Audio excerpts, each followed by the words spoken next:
Tous les matins, le premier réflexe de Michel, quel sens il va le... c'est de lever le nez en l'air. Avant midi, il ne faut pas qu'il y ait une goutte d'eau. Pas de nuages, il y en a un petit peu de nuages, mais il faut que ça reste un peu comme ça ensoleillé jusqu'à midi.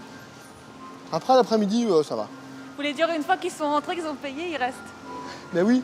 Au parc Astérix, Michel, c'est un peu monsieur météo. Dans un parc d'attractions, le temps, c'est de l'argent. Surtout que c'est une grosse journée, on est samedi. Et les prévisions de la veille n'étaient pas très bonnes. Donc en fait, ce qu'ils annoncent, c'est vraiment pas terrible, quoi. Attends, il y a même des orages ce soir. Les visiteurs, quand ils regardent la météo, qu'ils regardent la télé, c'est ce qu'ils voient. Coup de chance, il fait très beau ce matin. Mais le matin, quand on se lève et qu'on regarde, on se dit « Ah, c'est pas si mal que ça ». Donc je pense qu'on aura du monde quand même. Tout 5 de météo. Et ça fait les affaires du parc Astérix. Les visiteurs se décidant souvent au dernier moment. Une autre là. Des fois, on prévoit 8000 visiteurs et puis il fait très beau. Ah bon, on a 16 000, quoi. Enfin, effectivement, ça peut arriver, ça. 1 600 000 visiteurs par an, 64 millions d'euros de chiffre d'affaires. Le parc Astérix existe depuis près de 20 ans et il est devenu le numéro 2 français, derrière le mastodonte Disney. Dans le monde impitoyable de l'industrie du loisir, il est aujourd'hui l'un des seuls parcs privés à faire un bénéfice net de plusieurs millions d'euros. Quelle est sa recette magique? Comment, après des débuts difficiles, a-t-il fait pour redresser la barre? C'est ce que vous allez voir. Il est 9 h du matin. L'accueil pour Michel, l'accueil. Michel, notre monsieur météo, a une mission apparemment impossible. Il doit prévoir à l'avance le nombre exact de visiteurs. Ouais. Bon. L'accueil pour Michel, l'accueil. Et pour ça, il a 2 ou 3 trucs. Cyril, t'as Soraya avec toi? Le parc ouvre dans 1 heure Alors, je vous explique. et il y a déjà du monde devant les grilles. Un petit peu de monde, là. C'est un premier indice. Pardon, ouais, je m'en rappelle. Mais Michel a beaucoup mieux comme indicateur. Il est où mon compteur? La sortie d'autoroute. Un salarié armé d'un petit compteur posté sur la seule route qui conduit au parc. Il est chargé de calculer le nombre de véhicules qui passent sur ce ralentisseur. À combien on est là? 1368 pour l'instant. Ok, d'accord. La méthode est artisanale, mais elle a fait ses preuves en 20 ans. Grâce à son flair, Michel va donner la tendance du jour. Salut Jemina, ça va? Aujourd'hui, grosse affluence et branle-bas de combat dans tout le parc Astérix. La restauration pour Michel, la restauration. Les spectacles pour Michel, les spectacles. Alors on fait 19 000, tu nous fais quoi comme spectacle supplémentaire? David, t'as entendu la prévision? Merci Michel, entre 19 et 20 000. Toute l'économie du parc repose sur ses seules épaules. La quantité de sandwichs à préparer, le nombre de caisses à ouvrir, les employés engagés et même les spectacles, Michel n'a pas le droit à l'erreur. Pourquoi c'est grave de surestimer ou de sous-estimer le nombre de visiteurs? Surestimer, ça veut dire qu'alors là, ils mettent trop de monde, il y a trop de matière de préparer, et du coup, effectivement, on perd de l'argent. Et ça, c'est pas dans mon métier. Ça, mon métier, c'est pas ça, quoi. C'est d'essayer de faire gagner de l'argent au parc. Donc l'économie du parc, c'est quelque chose que vous oubliez jamais? Ben non, c'est intrinsèque, quoi. C'est dans les gènes, ça, ici. Les salaires, c'est le budget numéro 1 d'un parc de loisirs. Un nouveau bus arrive. Eux, ce ne sont pas des clients, mais les employés. Des jeunes venus faire un extra. Le parc préfère limiter au maximum les emplois fixes. Le week-end, il embauche 200 à 300 personnes supplémentaires, pour la plupart des étudiants, les vacataires. C'est bon, c'est bon. Claude, le rigolo de service, a 20 ans. Il est en terminale et il habite à 1 heure de route. Est-ce que je suis présentable? Il travaille ici tous les week-ends. Le stylo, il s'appelle Revient, c'est ça? À chaque jour de travail, Mais il revient. un nouveau contrat à signer. Excusez-moi. Même Claude, qui vient ici depuis 2 ans, n'a droit à aucun traitement de faveur. Il ne sait pas à l'avance combien d'heures il va travailler, ni même où il va travailler. Je suis en attraction. Mais je sais pas quel poste exactement parce qu'ils vont me le dire là. Vu que je suis vacataire. On a les heures de début mais on n'a pas les heures de fin. Donc si ça se trouve, vous êtes là pour une heure? La journée. Ça se trouve je suis là pour 1 heure comme ça se trouve je suis là pour la journée. En fait s'il y a du monde au parc, on peut rester toute la journée. Mais s'il y a personne, on peut dépointer comme on dit. Le matin, Claude ne sait donc jamais ce qu'il va gagner dans la journée. Il peut venir pour 10 € dans le pire des cas, 80 pour une journée de 10 heures. Qu'est-ce que vous faites? Donc on se rhabille bien pour savoir si on utilise la glace pour savoir si on est bien habillé et tout par rapport aux visiteurs, parce qu'on doit avoir une tenue impeccable et bien habillé, voilà. Il faut qu'on soit présentable. Voilà. Et on doit garder le sourire toujours sur le parc. Voilà. Et c'est important. Bah ouais, parce que par rapport aux visiteurs, pour avoir une bonne image du parc. Voilà. Aujourd'hui, Bonjour. Claude et son ami ne seront pas venus pour rien. Le parc a tout le temps besoin de main-d'œuvre. Une fois par semaine, il recrute des petits nouveaux comme Myriam. Ils sont 9 à postuler aujourd'hui. Et ils savent très bien à quoi s'attendre. Bah, c'est le SMIC, quoi. Le type de contrat qu'on vous propose, vous en pensez quoi? On prend ce qu'il y a à prendre. Hein. Moi, c'est pareil, c'est ça. Hein. Si c'est un temps plein, c'est bien. Si c'est un temps partiel, on le prend aussi. Hein. On n'a pas trop le choix maintenant. Tous ceux qui sont là, ils vont être embauchés, vous savez? Ah, je pense qu'il y a un test quand même. Non, je crois qu'il n'y a pas de test, Non. c'est juste en fonction des disponibilités, je crois. Ah ouais. Allez-y, je vous laisse vous installer. Myriam a vu juste, Installez-vous. les critères d'embauche du parc sont plutôt sommaires. Alors, première petite question. Vous avez quel âge, Myriam? 18 ans. Ok. Et vous habitez où? À Nogent-sur-Oise. À Nogent. Très bien. Myriam habite Alors, à si côté, vous êtes amené à travailler un chez bon nous, point vous pour allez elle. comment? En navette. En navette. Par rapport à vos disponibilités, est-ce que vous êtes disponible pour travailler chez nous déjà les week-ends? Oui, les week-ends. Samedi et dimanche. Voilà. À partir de tout de suite? Ah oui. D'accord. Cet été, est-ce que vous avez prévu de partir un peu en vacances ou vous êtes là? Non, je suis là juillet-août. Juillet et août? Magnifique. Disponible le week-end, C'est quelque chose qui pas de vous vacances, arrangerait. c'est la candidate idéale. Non? Reste le test. Ok, très bien. Donc, vous êtes à un kiosque. Un client arrive, il vous demande un sandwich, vous lui vendez, ça coûte 5 €. Il vous tend un billet de 10, vous lui rendez combien? 5 €. 5 €. Bingo, Bah, je vous remercie. elle est engagée. Bah, c'est moi qui vous remercie. Donc, je vous souhaite un bon retour. Merci. Bonne journée. Au revoir. Au revoir. Très bonne journée. Peu de candidats, mais moi, pour les candidats que j'ai vus, c'était très très bien. Vous les prenez tous? Alors, oui, je les prends tous. Pendant ce temps-là, dehors, les guichets ouvrent. 37 € pour les adultes, 27 pour les enfants. Les tickets d'entrée, c'est 60% des recettes du parc Astérix. Pas assez pour payer les salaires, les attractions et l'entretien du site. Mais le parc a des ressources. Et plein d'idées pour faire rentrer de l'argent. Jessica, elle est partie. Pascal a la pression. De lui dépend 25% du chiffre d'affaires. Il s'occupe de toute la restauration du parc. Gérard pour Pascal. Oui, Pascal, je t'écoute. Par rapport à nos prévisions, on est dans le coup ou pas? Et bien sûr, Tes son premières boulot de la journée est lié au nombre de visiteurs. Au niveau des parkings, je pense qu'on est pas mal, ouais, on est pas mal. Notre alimentation, notre production, notre produit alimentaire, notre nombre de personnel est complètement lié à ça. Si j'ai pas assez de serveurs dans les restaurants pour tout ouvrir, ben je coince.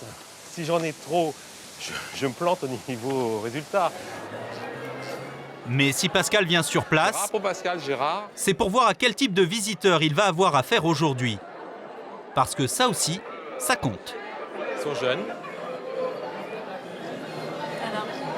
Romain Au niveau de la restauration, ça va être plutôt dans l'après-midi, ça va être plutôt sandwich que restauration à table. Et ça devrait être des dépenses moyennes. Voilà. Oui, parce que les familles, le pouvoir d'achat est un peu plus élevé, ce qui est normal.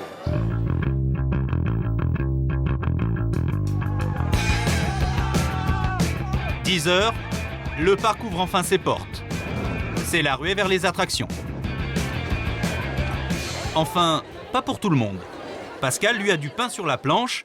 19 000 visiteurs, c'est 3 000 sandwichs à préparer. Ils sont dans leur bocal. Acheter des sandwichs tout faits n'était pas assez rentable. Il y a 5 ans, le parc s'est carrément doté d'une véritable usine à sandwich, juste derrière les manèges. Tu as vu la salade? Comment? Tu as vu la salade, elle est quand même pas terrible. Hein? Qu'est-ce qu'elle a, la salade? Pas assez verte à mon avis. Hein? Donc bon, voilà. Sachant que c'est un produit qui tient très bien, mais en apparence, ça n'est pas assez joli à mon goût. Si Pascal est aussi tatillon sur la marchandise, c'est que le sandwich est le numéro 1 des ventes. Et il doit le rester. Mais le sandwich doit avant tout être rentable pour le parc. Et là, les consignes sont très strictes. On leur montre que le pain, ils doivent comme ça. Ils doivent l'ouvrir, prendre la tranche de jambon, mettre le beurre comme ça, en une fois, aller-retour, prendre une tranche de jambon, blanche, voilà, parce que là c'est le Prud'hommien qui joue aussi. Si on a trop, c'est pas intéressant parce qu'en Prud'hommien on n'est pas bon. Si on n'a pas assez, c'est pas intéressant pour le client parce qu'on a l'impression de le voler et en goût ça va pas être terrible. Donc il faut qu'il y ait la bonne mesure. 1,30 € à la fabrication, le sandwich est revendu 4,50 € en moyenne. Une bonne marge pour le parc. Et pour s'adapter à la demande en temps réel, ils achètent du pain surgelé. Des baguettes pas chères, prêtes à l'emploi en quelques minutes. Avec ce système, aucune perte. Et pour les invendus, il y a un consommateur tout trouvé, les employés du parc. Quand nos produits sont bien sûr conformes, on vend le produit à prix coûtant, je dirais à 1 € symbolique au personnel. Ça vous permet de ne pas perdre de l'argent? C'est pas pour pas perdre de l'argent, c'est encore une fois le fait de jeter des produits qui nous gênent beaucoup. Vous pourriez les donner? Vous savez que donner des produits, oui, sauf que c'est toujours difficile dans une entreprise de donner pour donner. Des sandwichs, un fast-food, une pizzeria. On a à l'autre côté aussi. Il y en a pour tous les goûts. Et pourtant, un visiteur sur 3 joue encore les irréductibles, les pique-niqueurs. C'est bien plus économique d'acheter au supermarché du coin. À 3, cette famille belge en a eu pour seulement 10 €. Bon, une journée dans le parc, ça a un certain budget. Donc quelque part, on préfère empiéter sur le budget nourriture que sur le budget amusement. Ça permet de débloquer un peu d'argent peut-être pour faire plaisir aux petits à la sortie du parc par un petit gadget ou quelque chose. Ça ne peut plus durer. Le parc Astérix a donc décidé de leur déclarer la guerre. L'arme de destruction massive du pique-nique, c'est elle, la saucisse aux herbes. Encore moins cher qu'un sandwich, à seulement 3,90 €. On a choisi un produit bien droit, avec une chair un peu grumeleuse, avec des morceaux dedans, des herbes. Ce produit bien droit pour qu'il s'insère bien dans le sandwich pain. Elle a été mesurée au pied à coulisses. C'est vraiment un produit sur mesure de 2,7 cm de diamètre. Alors pourquoi c'est bien de 7? Parce que c'est l'idéal pour rentrer en bouche. Jacques peaufine sa saucisse depuis des mois. Il est sûr de son coup. C'est Mademoiselle. Une saucisse qui se vend bien, c'est une saucisse qui est jolie. Qu'elle ne soit pas blanche, la saucisse. C'est pour ça qu'on a choisi un produit qui devient blond à la cuisson. Et pour ça, il a un petit secret. Parce qu'il y a un peu de miel dedans. Une simple goutte de miel, il fallait y penser. La fumée, l'odeur et le prix font le reste. De quoi séduire même les pique-niqueurs les plus rétifs. Très chaud. Mademoiselle. C'est une grosse chipolata. Alors c'est un compliment ou un défaut? J'adore ça. J'aime bien. Qu'est-ce qui vous a attiré pour s'arrêter là? L'odeur. Ça a été spontané. C'est 3,90. Je crois, ouais, c'est ça. Le sandwich, ça doit être à peu près 5 €, quoi. 4,50, 5 €. Quoi. Pour le budget de la journée, c'est vrai que c'est pas négligeable non plus. Ça fait 4 minutes que nous sommes ouverts. On en a déjà vendu 10. Donc si on reste ouvert jusqu'à 19 h ce soir, je suis pas sûr d'en avoir assez pour la journée. Jacques a vendu tout son stock ce jour-là, 400 saucisses. Mais il y a une chose que les responsables du parc n'avaient pas prévue. Un détail qui chagrine beaucoup Pascal, le patron de la restauration. Ok, je suis au moulin là, je pense qu'il va falloir qu'on change notre fusil d'épaule rapidement. On va voir, face à la file d'attente, ça va pas le faire. Les saucisses juste à côté de la barbe à papa, mauvaise idée. 2 produits phares et forcément, ça bouchonne. Un visiteur qui attend moins, il se pose moins de questions pour acheter, il achète plus facilement qu'un visiteur qu'on va faire attendre. Les files d'attente qui s'allongent, c'est la bête noire des parcs de loisirs. À la longue, elles peuvent même dissuader les visiteurs de venir ou de revenir. Et le nouveau patron du parc Astérix n'aime pas ça du tout. François Fassier a été débauché de chez Disney. Il est arrivé il y a 6 mois et avec lui, ça ne traîne pas. Non, là, c'est la gestion des files d'attente. Vraiment pour que ça ne bloque pas les flux. Tout à fait. Le problème, c'est qu'un jour de grande affluence, un parc ne peut pas faire grand-chose contre les files d'attente. L'astuce, c'est de faire en sorte que le visiteur ne s'en rende pas compte. Il y a 2 notions. Il y a le temps d'attente réel et il y a le temps d'attente perçu. Ce qui peut être très différent l'un de l'autre. Donc notre rôle est de faire en sorte que le temps d'attente perçu soit le moins long possible. Donc en ayant des files d'attente qui soient thématisées, une déco particulière, de l'humour, des messages codés, en ayant un itinéraire qui fasse que le visiteur ne se rende pas compte du parcours lui restant à parcourir avant de pouvoir être embarqué dans un véhicule. c'est important parce que le visiteur satisfait, on parle à 3 autres consommateurs. Un visiteur insatisfait, en règle générale, c'est la règle des 7. Vous pourriez me faire un point sur les files d'attente, s'il vous plaît? Et justement, il y a un problème à Menhir Express. C'est une des attractions vedettes. Aujourd'hui, l'attente y est de plus d'1 heure et Michel va essayer de gagner quelques minutes. Tu sais dans combien de temps à peu près il sera pas, celui-là? Celui-là Ouais. Il sera prêt dans un peu moins d'1 heure. Normalement. Dans un peu moins d'1 heure? Ok, ça veut dire que dans un peu moins d'1 heure, on pourra rajouter un menhir supplémentaire. Pour aujourd'hui, l'idéal serait qu'on puisse en remettre au moins 3 sur la piste. Et là, on sera au chiffre demandé. Si nous met 3 menhirs en plus, ça fait au moins minimum, c'est le minimum, 50 personnes heure par menhir, 3 x 5, 150 personnes à l'heure. Et pour une journée complète, 1500 personnes en plus par jour, rien que pour cette attraction. Et 5 petites minutes de gagner dans les queues. Des menhirs, pourtant, ils en ont tout un stock. Alors pourquoi ne pas les avoir installés avant? Tout simplement par souci d'économie. Contrairement à ce qui est écrit dans la bande dessinée, les menhirs, ça s'use. Ça consomme des pièces détachées et il faut souvent les remplacer. La maintenance de toutes ces attractions, c'est un gouffre financier pour un parc de loisirs. Pour un manège acheté au départ 2 millions d'euros, il faut compter 10 millions de plus pour son entretien pendant ces 25 années d'exploitation. Alors, pour réaliser des économies, direction la Hollande, l'autre pays des manèges. François Fassier a un rendez-vous important. Aujourd'hui, il est venu négocier un contrat au nom de la Compagnie des Alpes, propriétaire de 22 parcs de loisirs, dont celui d'Astérix. Quand on a une cinquantaine d'attractions d'un même fabricant au travers de nos sites, on est en droit de s'attendre à un service qui soit peut-être différent d'un site qui possède moins d'attractions que nous. En clair, il espère qu'on va lui consentir un bon rabais. Le directeur du parc Astérix est un négociateur redoutable. Aujourd'hui, il se rend chez l'un des plus gros fournisseurs d'attractions et de pièces détachées au monde. Les derniers manèges à sensations fortes, les roller coasters à la pointe de la technologie, c'est cette société hollandaise parmi les 3 plus puissantes du marché qui les fabrique. Elle vend à Disney, à Walibi et dans le monde entier. Hi. Hi. Good morning. Aujourd'hui, François ne vient pas acheter un énième manège, mais négocie un nouveau contrat de maintenance. À la clé, 2,5 millions d'euros pour 5 ans. On a des besoins de pièces détachées qu'on n'a jamais... La négociation aura lieu ici. François n'est pas venu seul, 3 collègues l'accompagnent. Tous travaillent pour la Compagnie des Alpes. Ils sont venus par les vis et boulons, mais comme à chaque fois, les Hollandais vont essayer de leur vendre leur dernier produit. Et il mesure combien? 1 km, 1000 mètres. Et la durée? 1 minute 20. Mais ils sont difficiles à convaincre. C'est 2 coasters l'un à côté de l'autre, quoi. Et comment je récupère mon argent, moi? Vous jouez à un jeu dangereux financièrement.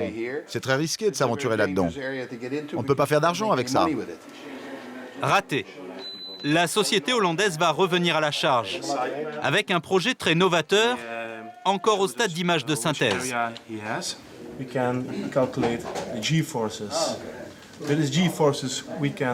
François n'a pas l'air emballé. La nouveauté, ce n'est pas vraiment ce qu'il recherche. Pour des intérêts économiques, on préfère nous acheter des produits entre guillemets finis. Il faut savoir qu'une attraction, elle est développée à travers le monde en une dizaine d'exemplaires.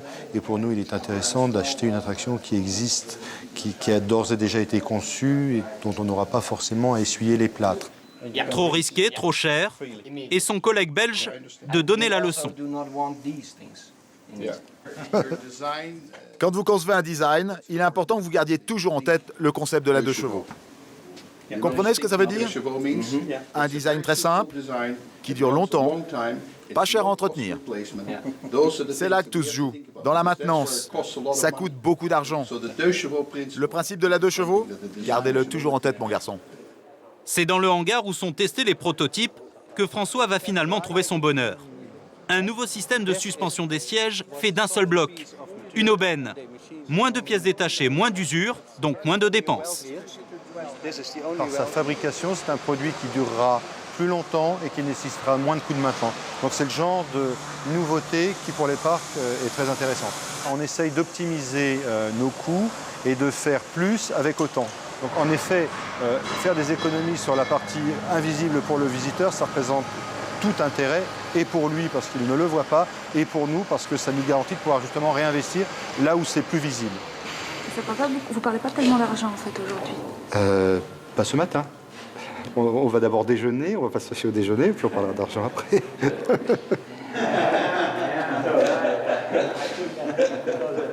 Pause sandwich, il est temps de passer aux choses sérieuses. Les discussions à propos du fameux contrat à plus de 2,5 millions d'euros. Mais là... Oui, et là, malheureusement, je vais vous demander maintenant d'éteindre la caméra parce que nous rentrons avec ce fournisseur à la partie négociation et pour des raisons que vous comprendrez bien, ce fournisseur ne souhaite pas être filmé. Merci beaucoup. Interdiction de filmer. 2 heures plus tard, les Hollandais ont fini par céder. Ils ont dû faire un gros effort financier pour remporter le marché. Aujourd'hui, les clients nous demandent en permanence de fabriquer moins cher. Les directeurs financiers ne pensent qu'en euros ou en dollars. François, lui, à la tête des bons jours. Il a consenti des remises significatives. Donc le fournisseur est content, il a un carnet de commandes plein pour 5 ans. Nous, nous avons des conditions tarifaires et un suivi de ce fournisseur. Donc je dirais que c'est un deal qui intéresse et le fournisseur et le client. On parle de remise de 5% sur des volumes au-delà de 500 000 euros de commandes par an. Donc c'est quand même des montants qui sont significatifs. Une bonne journée de travail pour François. Ça n'a l'air de rien, mais ce genre d'économie, le parc en a bien besoin. Astérix perd des visiteurs depuis 8 ans, alors que Disney, son principal concurrent, fait un tabac. Pour arrêter l'hémorragie, le parc a peut-être trouvé la botte secrète.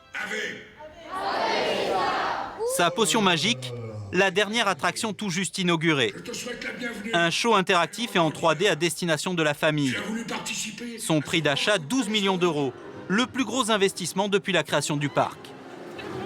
Pour exister face à Mickey, Donald et compagnie, changement de stratégie. Aujourd'hui, on mise tout sur les personnages. Il faut dire qu'Astérix était un peu dispersé. Des dauphins, le Paris du 19e siècle et même un village médiéval, aucun rapport avec la bande dessinée. Le parc a décidé de se recentrer sur l'univers d'Astérix, de revenir en quelque sorte aux fondamentaux. C'est un produit qui répond à une nouvelle stratégie du parc Astérix, de créer un produit qui permette à nos visiteurs de se plonger au cœur de la BD. Plonger au cœur de la BD, rencontrer ces héros en chair et en os, c'est pour eux que les gens viennent. Falbala, Assurance Tourix, Ordre Alphabetix, Astérix et Obélix sont devenus des produits d'appel. Le parc marque son identité pour relancer son business. 15 € la photo, 18 les deux. Et ça cartonne. Vous avez pris des photos, vous les avez achetées? Oui. Pour l'instant, oui, on les a pris, ceux-là, oui. Un moment inoubliable au parc Astérix. Qu'est-ce qui peut mieux représenter que Astérix et Obélix, quoi? Ce point photo rapporte à lui seul plus de 175 000 € chaque année. Et quand il y a un petit coup de mou, les personnages sont de sortie pour relancer la machine. Une farandole bien réglée, et hop, ni vu ni connu, tout le monde se retrouve sur la place du village. Comme par hasard, juste devant la boutique de souvenirs. C'est automatique, ça fait tourner les affaires du parc. Dès qu'il y a de l'animation, dès qu'il y a un spectacle, dès qu'il se passe quelque chose dans le village, tout de suite ça draine un flux. Enfin, c'est essentiel pour nous, pour la boutique du village, qu'il y ait des spectacles et de l'animation dans le village. Un système que connaît bien Sandrine, la responsable des magasins. La cible privilégiée de sa boutique, les enfants. Rose pour les filles, bleu pour les garçons. Tout est à hauteur quand même des enfants au niveau du service. Un enfant d'instinct va se diriger sur un marteau, sur une panoplie ou sur un glaive gaulois. Voilà. Ça, c'est le carton. C'est le carton. Le glaive à 6 €, c'est le numéro 1 des ventes. Ils en écoulent 15 000 par an. Et le personnel a même ses ficelles pour pousser à consommer. Et tu fais un petit nœud. Déjà, je parle plutôt avec les enfants, je leur dis bonjour et tout, qu'est-ce que vous êtes venus acheter, et je leur propose des articles, quoi. Et s'ils veulent pas, je leur propose quelque chose de similaire. Après, leurs parents, ils disent oui, ils font des caprices et ça marche. Vous voyez plus de parents qui craquent ou de parents qui résistent? Les parents, ils craquent. Ah, parapluie enfant. Voilà. Merci. Ben voilà, t'as tout maintenant. La gourde, le casque.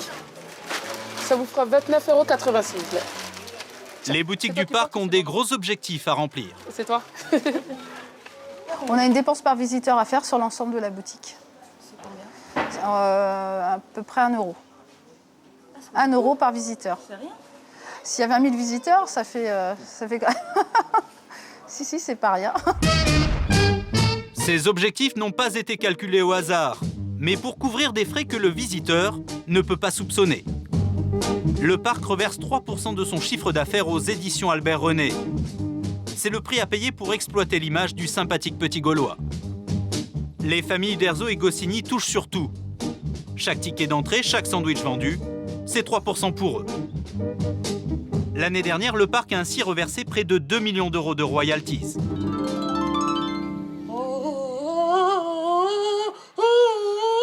Plus tard dans la journée, il pleut sur le parc Astérix. Pour les visiteurs, c'est la cata. Dans les boutiques, au contraire, on va sauter sur l'occasion pour mettre en avant un produit de circonstance. Tu ramènes ce portant-là. Là, les gens vont avoir tout de suite une visibilité sur les cirés. Ça, ce sont les cirés. Hein. C'est un produit qui est plus cher. Les cirés bien visibles sont à 16 €.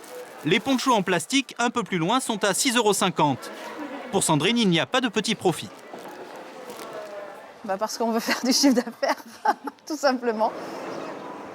Les visiteurs n'ont pas d'endroit où se réfugier, excepté dans les boutiques. En 3 minutes, elles se remplissent de râleurs peut-être. Ça se passe bien, sauf le dommage, le temps. C'est la merde. Mais de râleurs qui dépensent. 6,50 pour un caout, c'est cher. C'est un budget. Hein. J'aurais voulu ramener autre chose que ça, quoi. Sandrine ne sait plus où donner de la tête. Bonjour. Elle fait ouvrir des caisses et des vendeurs sont appelés en renfort. Tu peux prendre la caisse du coup parce qu'on a un peu de monde là. Grâce aux vêtements de pluie, le chiffre d'affaires de la journée décolle. Bravo, on est content, on est largement au-dessus de ce qu'on avait espéré. En l'occurrence, c'était combien l'objectif? C'était 1000, à peu près 1000. Et vous en êtes ça? On a 1005. Continuez, hein, la journée n'est pas finie. Hein. Ce jour-là, plus de 800 ponchos vont partir en moins d'1 heure. L'opération Poncho ou comment le parc Astérix arrive à transformer un caprice météo en jackpot commercial.